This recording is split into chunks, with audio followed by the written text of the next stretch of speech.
ఒక్కసారి కొమ్మూరి గోల్డ్ కి కాల్ చేయండి. తాకట్లో ఉన్న మీ బంగారాన్ని విడిపించి మార్కెట్ ప్రైస్ కి వాళ్ళు కొనుక్కుని మిగతా డబ్బులు మీకు ఇచ్చేస్తారు. హలో అండి, అందరికీ నమస్కారం. ఏ పనిలోనైనా సరే ఇంటెన్షన్ చూడాలి. మనకి కడుపు నొప్పి వస్తుంది అనుకోండి, టాబ్లెట్ వేసుకుంటే దానికి ఒక అర్థం ఉంది. కానీ కడుపు నొప్పి తగ్గుతుంది అనుకున్నప్పుడు టాబ్లెట్ వేసుకుంటే దానికి ఏమైనా అర్థం ఉందా? మీరు కడుపు నొప్పి వచ్చినప్పుడు టాబ్లెట్ వేసుకుంటారా? అది తగ్గుతున్నప్పుడు లేదా తగ్గినప్పుడు వేసుకుంటారా? నాయుడు, నువ్వు కడుపు నొప్పి వచ్చినప్పుడు టాబ్లెట్ వేసుకుంటావా, తగ్గినప్పుడు వేసుకుంటావా, తగ్గుతున్నప్పుడు వేసుకుంటావా? వచ్చినప్పుడు వేసుకుంటావు కదా. ఎవరైనా అంతే చేస్తారు కదా. కానీ తగ్గుతున్నప్పుడు వేసుకోవడం అంటే ఇంటెన్షన్ వేరే ఉంది. అంటే పని తప్పించుకోవడం కోసం, నా కడుపు నొప్పి నస్తుంది అని చెప్పి ఒక పని తప్పించుకోవడం కోసం వేసుకున్నట్టు మనం అర్థం చేసుకోగలగాలి. స్కూల్ పిల్లగాళ్ళు స్కూల్ని తప్పించడానికి ఇలాంటి ఎత్తుగలు వేస్తూ ఉంటారు, అంటే పెద్దల వాళ్ళని డైవర్ట్ చేయడం కోసం. ఇప్పుడు నిన్న ఆంధ్రప్రదేశ్లో వైసీపీ చేస్తుంది కూడా దాదాపు ఇదే. నిన్న గూగుల్ డేటా సెంటర్ శంకుస్థాపన జరుగుతుంది, ఫౌండేషన్ జరుగుతుంది. అందులో నిన్న 1,60,000 కోట్ల పెట్టుబడితోటి, 1,60,000 కోట్ల పెట్టుబడితోటి గూగుల్ డేటా సెంటర్ ఒకే పెట్టుబడి పెడతా ఉంది. ఫారెన్ డైరెక్ట్ ఇన్వెస్ట్మెంట్, అతిపెద్ద డేటా సెంటర్ అమెరికా వెలుపల. ఇంకో పెద్ద బ్రేకింగ్ ఏంటంటే, ఇంకొక 1,60,000 కోట్ల రూపాయల పెట్టుబడితో మరో డేటా సెంటర్ పెడతానని కూడా గూగుల్ వాళ్ళు నిన్న అనౌన్స్ చేశారు. ఆల్రెడీ 1,50,000కి పైగా 1,60,000 కోట్ల రూపాయల పెట్టుబడితో డేటా సెంటర్ నిన్న శంకుస్థాపన జరిగింది. మరొక డేటా సెంటర్ కూడా పెడతామని చెప్పేసి గూగుల్ వాళ్ళు అనౌన్స్ చేశారు. అదే 1,60,000 కోట్ల పెట్టుబడితోటి. ఈ రెండు కలిపితే 3,00,000 కోట్లకు పైగా ఫారెన్ డైరెక్ట్ ఇన్వెస్ట్మెంట్ తోటి గూగుల్ వాళ్ళు డేటా సెంటర్స్ ఏర్పాటు చేస్తున్నారు. ఇది నిజానికి ఇది జనంలోకి వెళ్ళాలి. నిన్న ఒక పెద్ద వార్త, ఇది ఆంధ్రప్రదేశ్కి సంబంధించి ఒక పెద్ద వార్త. ఇది ఒక ఎకనామిక్ క్యారిడార్గా ఏర్పాటు కావడంతో పాటు, నిన్న గూగుల్ డేటా సెంటర్ శంకుస్థాపన జరగడంతో పాటు రిలయన్స్ వాళ్ళు ఒక 1,50,000 కోట్ల పెట్టుబడితో, అంటే 1,50,000 కోట్ల పెట్టుబడితోటి వాళ్ళొక డేటా సెంటరు ప్లస్ ఏ హబ్ ఏర్పాటు చేయడానికి, తర్వాత ఇంకొక పవర్ ఎనర్జీ కేంద్రాన్ని కూడా ఏర్పాటు చేయడానికి భూముల కోసం నిన్న రాష్ట్ర ప్రభుత్వంతో కలిసి ఎంక్వైరీ చేశారు. నిజానికి అది కూడా శంకుస్థాపన జరిగి ల్యాండింగ్ అవుతే మరొక 1,00,000 కోట్లు రిలయన్స్, బ్రూక్ ఫీల్డ్ కలిపి. ఆల్రెడీ ఇప్పుడు గూగుల్ వాళ్ళు మనం చెప్పుకున్న 3,00,000 కోట్లకు పైగా పెట్టుబడి. అందులో ఇది ఫారెన్ డైరెక్ట్ ఇన్వెస్ట్మెంట్. అంటే నిజానికి ఇవన్నీ అంటే 2028 నాటికి గూగుల్ డేటా సెంటర్ ఓపెనింగ్ కావాలి అనే టార్గెట్ కూడా పెట్టుకున్నారు. నేను డేట్ కూడా అనౌన్స్ చేశారు. శంకుస్థాపన రోజే ప్రారంభోత్సవం డేట్ కూడా అనౌన్స్ చేశారు ముఖ్యమంత్రి చంద్రబాబు నాయుడు గారు. అందులో అమలాపురం నుంచి హైదరాబాద్కు దాదాపు 70 నిమిషాల్లో రావటానికి ఒక సూపర్ ఫాస్ట్ రైలు, బుల్లెట్ రైలు అంటారు. ఆ బుల్లెట్ రైలుని అనౌన్స్ చేశారు అశ్విని వైష్ణవ్ కేంద్ర మంత్రి. మొత్తం ఆంధ్రప్రదేశ్కి 2 బుల్లెట్ రైలు అనౌన్స్ చేశారు. ఒకటేమో అమలాపురం టు హైదరాబాద్, 70 నిమిషాల జర్నీ. అసలు ఒక రకమైన అద్భుతం.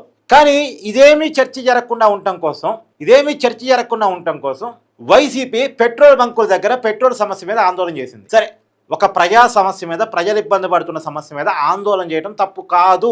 కానీ ఎప్పుడు చేయాలి? సమస్య ఉన్నప్పుడు చేయాలి. సమస్య ఎప్పుడుంది? శనివారం ఉంది, ఆదివారం ప్రధానంగా ఉంది, సోమవారం నుంచి షార్ట్ అవుట్ అవటం స్టార్ట్ అయింది. ప్రభుత్వం స్పందించింది, సోమవారం నుంచి సమస్యను పరిష్కరించడం మొదలైంది. సమస్య పరిష్కరించడం మొదలైన తర్వాత అప్పుడు వైసీపీ ఆందోళన చేయటువంటి ఏంటి? వాళ్ళ ఇంటెన్షన్ ఏంటి? ఈ గూగుల్ డేటా సెంటర్ చర్చ రాకుండా ఉండడం కోసం. మంగళవారం ఆందోళన చేస్తారా? ఎప్పుడు ప్రాబ్లం ఎప్పుడు ఉంది? శనివారం ఉంది, ఆదివారం ఉంది, సోమవారం నుంచి ప్రాబ్లం షార్ట్ అవుట్ అయింది. నిన్న దాదాపుగా 90% పెట్రోల్ డీజిల్ అందింది. ఇవాళ అయితే పూర్తిగా అందుతుంది. సమస్య ఉన్నప్పుడు మామూలుగా ఏంటంటే రాజకీయాల్లో ఒక సమస్యని ముందుగా ప్రతిపక్షాలు ఐడెంటిఫై చేస్తాయి. ఎందుకంటే ప్రభుత్వానికి సంబంధించి ఆందోళన చేయడానికి ఏ సమస్య ఉందా అని ప్రతిపక్షాలు అదే పని మీద ఉంటాయి. సమస్య దొరకగానే కోతి కొబ్బరి చెప్ప దొరికితే ఆనందపడితే చూసారా? అట్లా ఒక సమస్య ప్రతిపక్షాన్ని దొరికిందంటే ఆనందపడి వెంటనే ఆందోళన చేస్తారు. కానీ ఇక్కడ చూడండి, ప్రతిపక్షం కంటే ముందు ప్రభుత్వం స్పందించింది.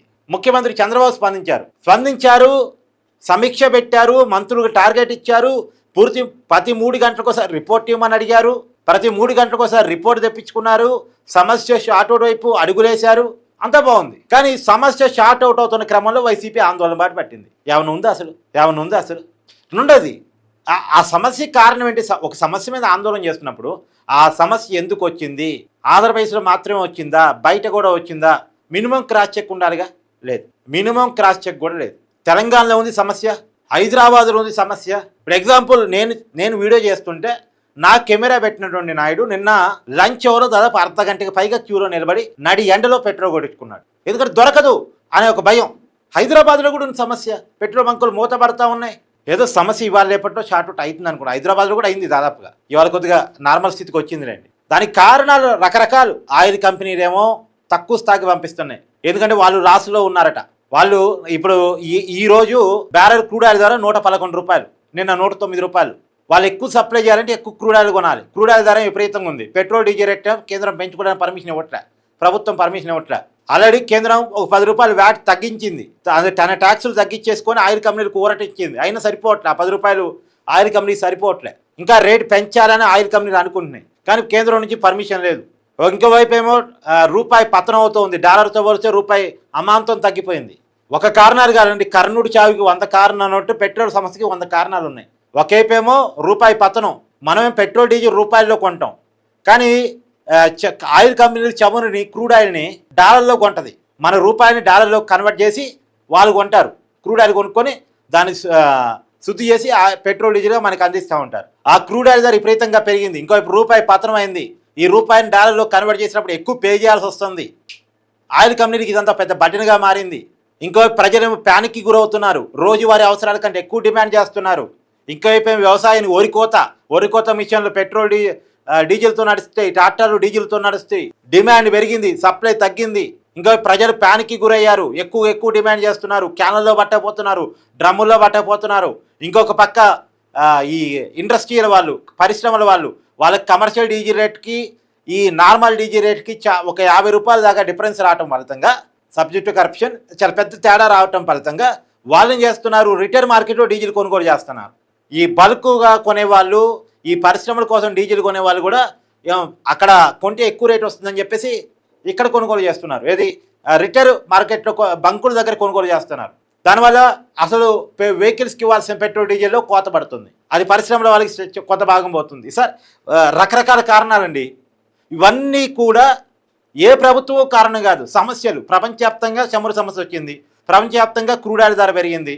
ఆ బట్టిన ఆయిల్ కంపెనీల మీద పడుతుంది. ఆయిల్ కంపెనీలు ఏమో లాభాలు వచ్చినప్పుడు దండుకున్నాయి, కానీ నష్టాలు వచ్చినప్పుడు భరించడానికి సిద్ధంగా లేవు. ఈ కారణాల ఫలితంగా వచ్చిన సమస్యని వైసీపీ చంద్రబాబు నాయుడు ప్రభుత్వానికి లింక్ పెడుతూ దేశవ్యాప్తంగా ఉన్న సమస్యను పట్టుకొని ఇప్పుడే నేను ఇవాళ ఉదయం లేవగానే విమానయాన శాఖకి విమాన సంస్థలు లేఖ రాశాయి. మా దగ్గర కావాల్సినంత ఆయిల్ లేదు, ఆయిల్ కనుక మాకు సప్లై చెప్తే మేము విమానాన్ని నడపలేమని రాశాయి. మరి దానికి కూడా కారణం చంద్రబాబు నాయుడు గారేనా? దేశవ్యాప్తంగా ఉన్న విమానయాన సంస్థలకి ఆయిల్ లేదట. ఆయిల్ ఎందుకు లేదు? ఆయిల్ సప్లై దాదాపు తగ్గించింది, ఆయిల్ కంపెనీలు తగ్గించాయంటే షార్టేజ్ నిజంగా కొరతను తగ్గిలా. వీళ్ళు ఎక్కువ క్రూడ్ ఆయిల్ కొనడానికి ఇష్టం లేదు, ఇక్కడ ఎక్కువ రేట్ పెట్టాల్సి వస్తుంది. ఎంత సప్లై చేస్తే అంత క్రూడ్ ఆయిల్ కొనాలి. మన దగ్గర ఏం లేదు కదా, మనం బయట నుంచి ఇంపోర్ట్ చేసుకునేదే కదా. ఇంపోర్ట్ ఎక్కువ చేసుకుంటే ఎక్కువ పే చేయాల్సి వస్తుంది. బయట బ్యారెల్ ధర విపరీతంగా పెరిగిపోయింది, డాలర్తో రూపాయి విలువ పడిపోయింది.